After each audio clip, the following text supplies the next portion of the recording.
Well, Meritxell Relano is the resident representative for UNICEF in Yemen and joins us now. Thank you so much for being with us, Meritxell. I know that you've been in Yemen for over 2 years, and in that time you've obviously seen this conflict steadily worsen. From your perspective, can you describe the current situation in the country? Well, the current situation is worsening by the day, actually, because of the recent clashes here in Sanaa and the exacerbation of the conflict. As you very well mentioned, there are 2 million children that are malnourished, and out of those, almost 400,000 are severely acute malnourished. Those images that you have seen, the situation is terrible, and we must do something to stop this war. Talk to me about the capacity to meet that need there in the country. I mean, talk to me about the work UNICEF is doing and your colleagues in this space. I mean, first of all, are there enough of you to make a difference? Well, the UN agencies and the NGOs, they are present here on the field, but as much as we can try to help, there are some other factors that are impeding the delivery of aid. If we don't bring fuel into the country, for example, the public water supplies will not work. There will be an increase of, there is already a huge increase in the cost of water. The water treatment plants will not work, and this will have a ripple effect on the health of the children, on the malnutrition situation. So even if we are here, those external factors need to be resolved in order for us to provide the help that is needed to all these children. Yeah, I mean, you're there in Sanaa, and often when I speak to people about the situation in Yemen, they are in Sanaa. But what about beyond the capital? I mean, what's your understanding? Well, UNICEF has offices in Hodeida, in Ib, in Sada, in Aden, everywhere in the country. So we are very much traveling to all those locations. The situation is terrible from the north to the south, actually. There is no one place that is better than another.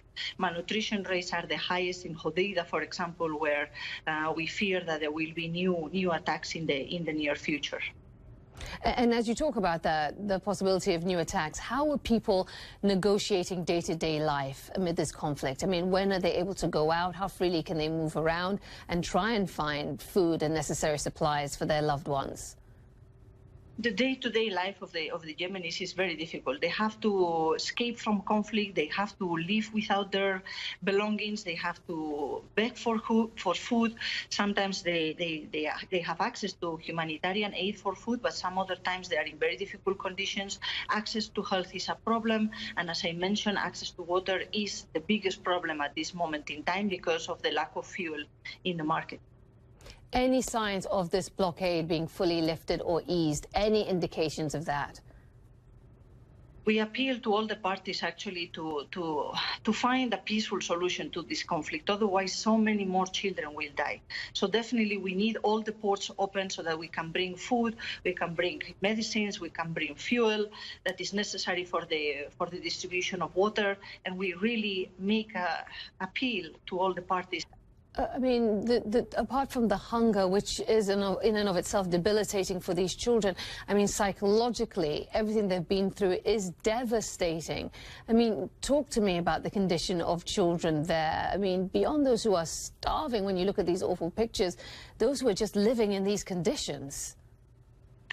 Those that have been living in the most active conflict areas, definitely they are already suffering from trauma and from, the sound of the bombs, of the shelling is horrible. We had this experience here 2 weeks ago here in Sanaa, and I can tell you that I don't know how children can sleep or even function normally because it's so scary, all the active fighting around those children, and they don't know if they will be able to eat the next day. They don't know if they will be able to go to the school. They don't have a normal life. They cannot go out and play.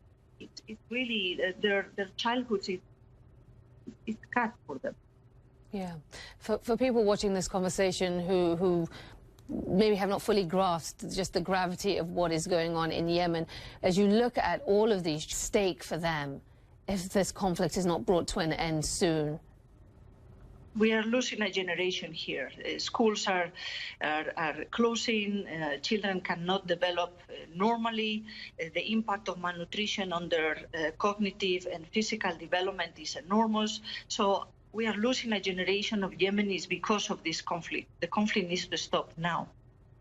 Yeah. Meritxell Relano, thank you. Thank you for joining us, for taking time out of all you do to speak to us. We very much appreciate it. Thank you so much. Thank you.